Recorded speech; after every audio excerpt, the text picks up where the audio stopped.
born. This is a close-up of the guy in the upper left of the main drawing, and it clearly shows that Ringo Starr, the drummer for the Beatles, was once worshipped as a god in Latin America. Now, I'm sorry, that was supposed to be funny, and it wasn't. As I said, Ringo was worshipped way before he was even born, and if you believe me, I would like to sell you some swampland here in Arizona. And this connection will show the connection between the number 32 and the circle representing the sun being the 33rd when it is connected to the number.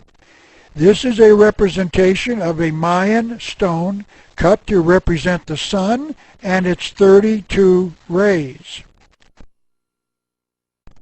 Samuel Morse invented the Morse code in 1842, and that code concealed a use of the number 33. The code uses a dot and a dash, and the dash lasts the equivalent of the time it would take to end 3 dots. This is a photograph of a key used to send the Morse code key, and the key is tapped quickly for a dot and then again for a dash, but the sender waits for the time it would take to hit 3 dots before sending the next letter. This is a representation of the number of the Morse code dots and dashes in the word Lucifer, meaning the name of the devil.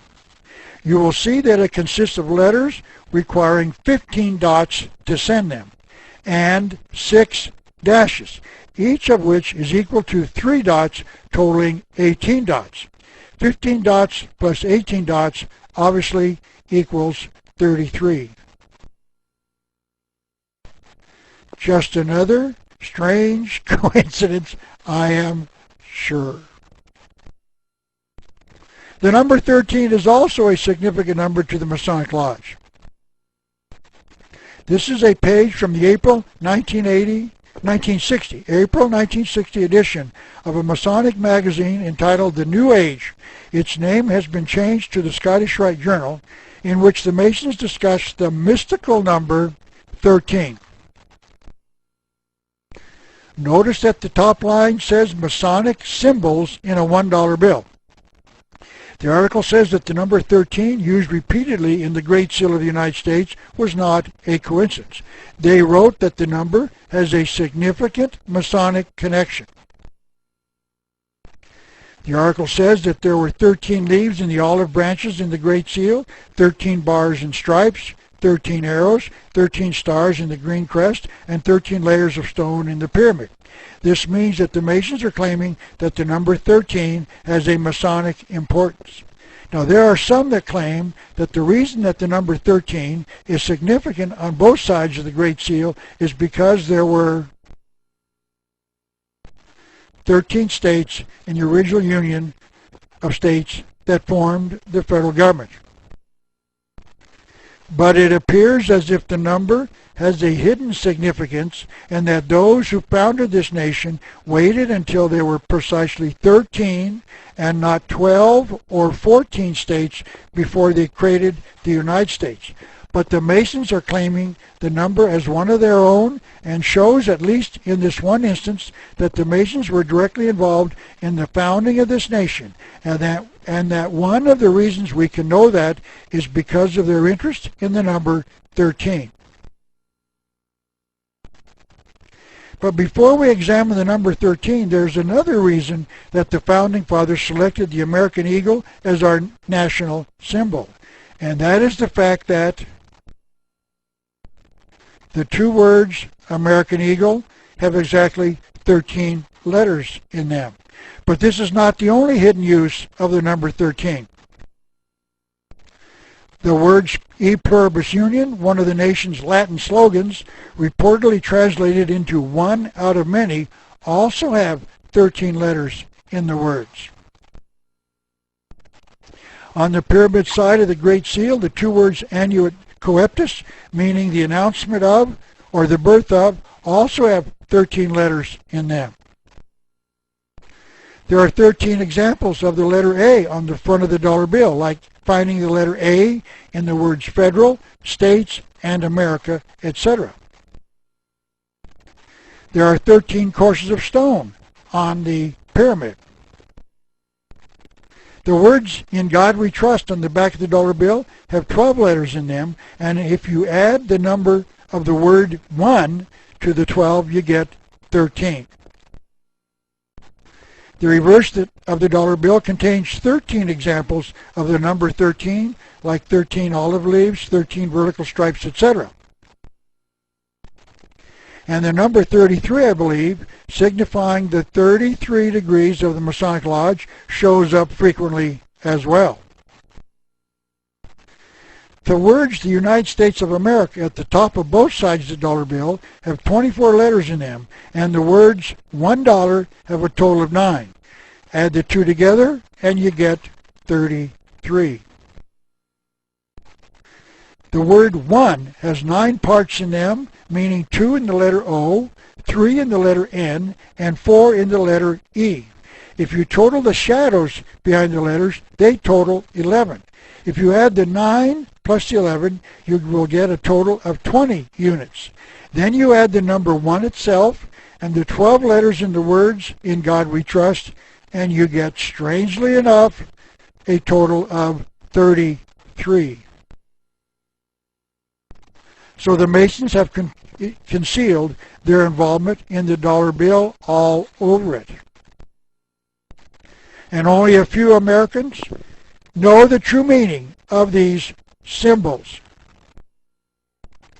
This is a drawing of a popular flag utilized by the Americans in the Revolution of 1776. The words in the phrases "and appeal to God" and "don't tread on me" both have 13 letters in them. Please notice the snake wrapped around the tree. I will explain its significance a little later. But there are other concealed Masonic symbols in this flag. The words "in evergreen tree," meaning what appears to be an evergreen tree in the drawing, have 13 letters in them. So it was not a coincidence that these phrases have significance to the Masonic Lodge and have symbols, were symbols selected for the flag. And by the way, the "an appeal to God" and "don't tread on me" also have 13 letters on them. Another series of hidden symbolism occurred in the selection of July the 4th, the founding date of this nation. The words have 13 letters in them. But there is another more important concealed symbol in that date, which I will explain later. The year 1776 has a hidden symbolism as well. The last two numbers in the date, meaning the 7 and the 6, when added together, total 13. As it is being shown, this is no coincidence, it is symbolic.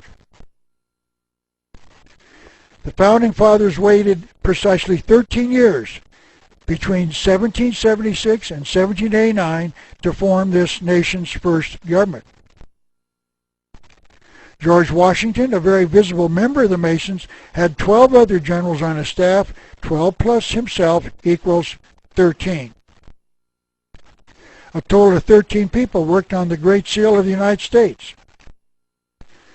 The Navy of the United States had a committee of 13 controlling all naval affairs, and the first fleet of ships had precisely 13 ships in it. The Confederate flag of the South, utilized during the latter stages of the American Civil War, had 13 stars on it. And if you presume that each star stood for an individual state, as it did in the American flag, there should have been only 11 stars in the Confederate flag because there were only 11 states in the Confederacy. This flag was adopted as the flag of the Confederacy in 1863, about midway in the Civil War, which lasted from 1861 to 1865. There is no way that the 11 states were anticipating the addition of 2 more states to their cause, so that there would have been 1 star for each state. 11 states started the Civil War in the Confederacy, and 11 states finished it. There is one more startling bit of evidence to consider about the involvement of the Masons in the planning of the Civil War. This is a map of the eastern part of the United States showing a red line over the 33rd degree northern latitude. Latitudes circle the globe parallel to the equator, which means that there are two 33rd degree latitudes, one called the 33rd degree northern latitude and the other called the 33rd degree southern latitude. The city of Charleston, South Carolina is underneath the 33rd degree northern latitude. And because it is, the Masons created their first 33rd degree temple there.